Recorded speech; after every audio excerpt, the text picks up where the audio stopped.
Hi welcome back PSM village cooking. చూస్తున్నాగా ఎంత టేస్టీగా సింపుల్గా చేసుకుని పెసరపప్పు చారు చాలా బాగుంటుంది, చాలా టేస్టీగా కూడా ఉంటుంది, చాలా సింపుల్గా కూడా చేసుకోవచ్చు.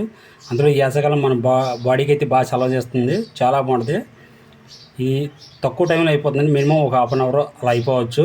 చాలా బాగుంటుంది. ఇప్పుడు పెసరపప్పు చారుకి ఏమేమి కావాలి మరి చూద్దాం. మరి పెసరపప్పు చారుకి కావాల్సినవి ఒక గిన్నె పెసరపప్పు తీసుకుని పక్కన ఉంచుకున్నాను. అలాగే ఒక పెద్ద నిమ్మకాయ సైజ్ అంత చింతపొడి తీసుకుని నానబెట్టించుకున్నాను. అలాగే ఒక 2 ఉల్లిపాయలు కోసి ఉంచుకున్నాను. అలాగే 4 పచ్చిమిరపకాయలు, 2 టమాటాలు ముక్కలు కోసి ఉంచుకున్నాను. ఈ ఎండుమిరకాయలు ఉల్లిపాయలను తాలింపుకండి, మన చారు తాలింపు పెట్టుకుంటాకి. తయారీ విధానం తెలుసుకుందాం. ఇప్పుడు ఈ పెసరపప్పుని కూరలో వేసుకుని ఒక 2 సార్లు 3 సార్లు శుభ్రంగా కడుక్కుందాము. పెసరపప్పుని శుభ్రంగా కడుక్కున్నాం కదా, ఇప్పుడు దీంట్లోకి ఒక హాఫ్ స్పూన్ ఆయిల్ పోసుకుందాం.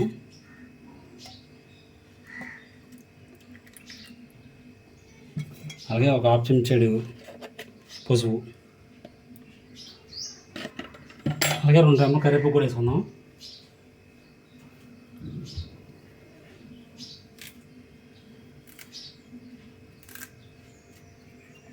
ఇప్పుడు ఇందాక తీసుకున్న కప్తో ఒక 3 కప్పులు వాటర్ పోసుకుందాం.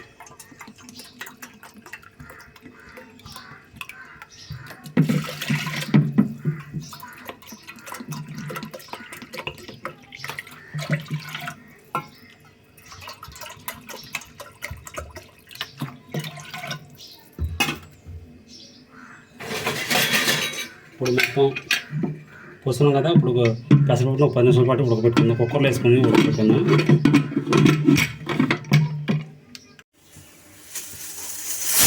ఎట్లయితే వేసిందండి, ఇంకా ఆపేసుకుందాం.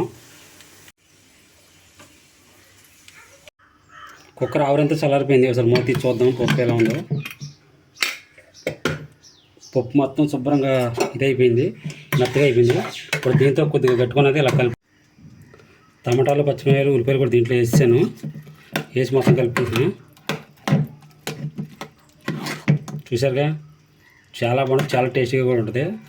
సింపుల్గా అయిపోద్దండి, చాలా టేస్టీగా ఉంటుంది. అసలు ఈ వేసవికాలం సలవ కూడా చేస్తుంది. ఇప్పుడు దీంట్లోకి మనం నానబెట్టుకున్న చింతపండు పులుసు కూడా పోసుకుందాం. మొత్తం ఒకసారి కలుపుకుందాం కదా.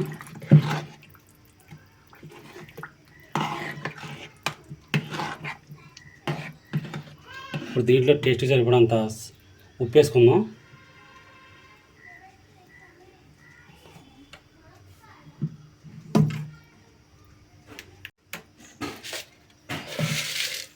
నేను కళ్ళుప్పు అయితే వేసుకుంటున్నానండి. సాల్ట్ అయితే సాల్ట్ వేసుకున్న వాళ్ళు వేసుకోండి. అలాగే ఒక హాఫ్ స్పూన్ కూడా కారం వేసుకుందాం.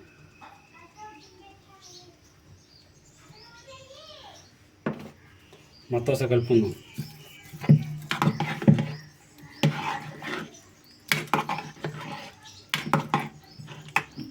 మనకి ఎంతైతే కావాలో అంతైతే వాటర్ పోసుకుందాం. మనకి పలచ కలితే పలచగా, కొద్ది చెక్క కలితే చెక్క.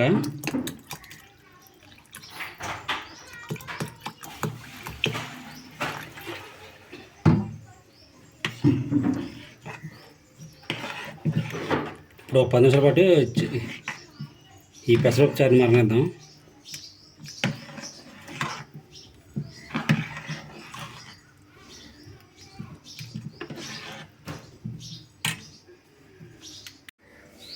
ఇప్పుడు చారు అయితే మరగబెట్టుకుందాం. పొయ్యి పెట్టుకుని చారు అయితే పొయ్యి మీద పెట్టుకుంటున్నాను. అది కుక్కర్లో చాలదు కాబట్టి వేరే గిన్నెలో అయితే మార్చుకున్నాను, వేరే డేషన్ అయితే పోసుకున్నాను చారు. ఇప్పుడు చారుని శుభ్రంగా మరగద్దాం. ఒక 10-15 నిమిషాలు పడుతుంది మరుగుతాకి. ఈ వీడియో మీకు నచ్చినట్లయితే లైక్ చేయండి, షేర్ చేయండి. అలాగే మన PSM village cooking channel subscribe చేయండి. ఇప్పుడు కుక్కర్లో ఉడకబెట్టాం కదా, మీకు కుక్కర్లో కాకపోయినా మళ్ళీ ఏదైనా బేషన్ గిన్నెలో తీసుకుని ఉడకబెట్టుకోవచ్చు. అంతే, కుక్కర్లో ఉడకబెట్టలేదు. కుక్కర్లో అయితే కొద్దిగా స్పీడ్గా అయింది. చారు అయితే మరుగుతుంది. చారు మరుగుతుంది కదండి, కింద అడుగు అంటనేకుండా తిప్పుకుంటానండి. పెసరపప్పు కదా అడుగు అంటిద్ది చారైనా, తిప్పుకుంటా కలుపుకుంటాను చారు.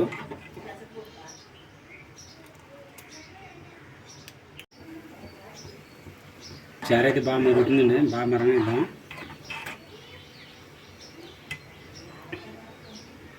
సింపుల్గా టేస్టీగా చాలా బాగుంటుంది, చాలా టేస్టీగా ఉంటుంది. సింపుల్గా కూడా చేసుకోవచ్చు.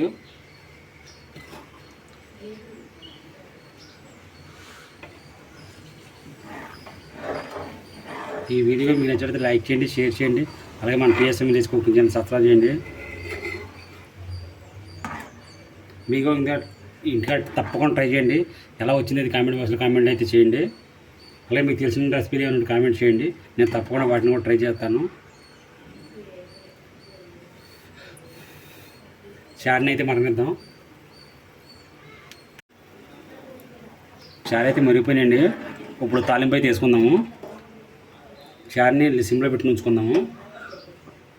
ఇప్పుడు తాలింపు ఎలా ఏమేమి కావాలో తాలింపు చూద్దాం. మరి పొయ్యిలకి ఇచ్చి ఒక బాన్ పెట్టుకుని 2 టేబుల్ స్పూన్లు అయితే ఆయిల్ పోసుకున్నాను. ఇప్పుడు ఆయిల్ అయితే వీటి ఎక్కనిద్దాము. ఆయిల్ అయితే వీటి ఎక్కింది. ముందుగా ఎల్లిపాయలు అయితే వేసుకుంటున్నాను. అలాగే జీలకర్ర ఆవాలు కూడా వేసుకుంటున్నాను.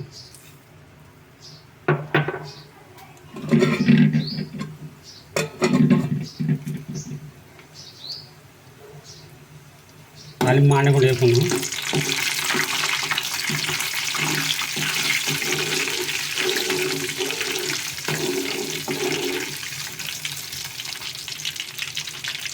దీంట్లోకి 2 రెమ్మల కరివేపాకు కూడా వేసుకున్నాం తాలింపులోకి.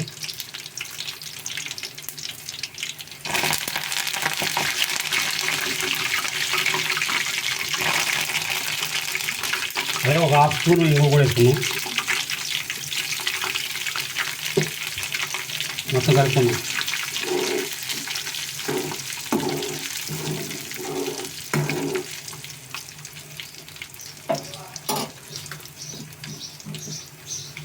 దీంట్లోకి ఎండుమిరకాయలు తీసుకున్నాం కదా, ఇందాక 4 ఎండుమిరకాయలు, అవి కూడా చిన్న ముక్కలు కింద చేసుకుని వేస్తున్నాం.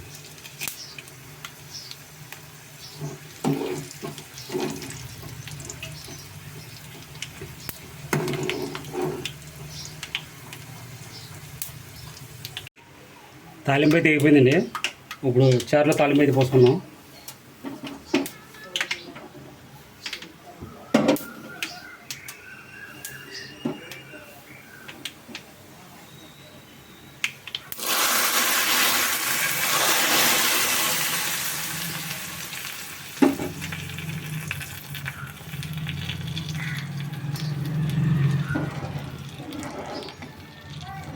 చూసారుగా ఎంత టేస్టీ అయినా సింపుల్ అయినా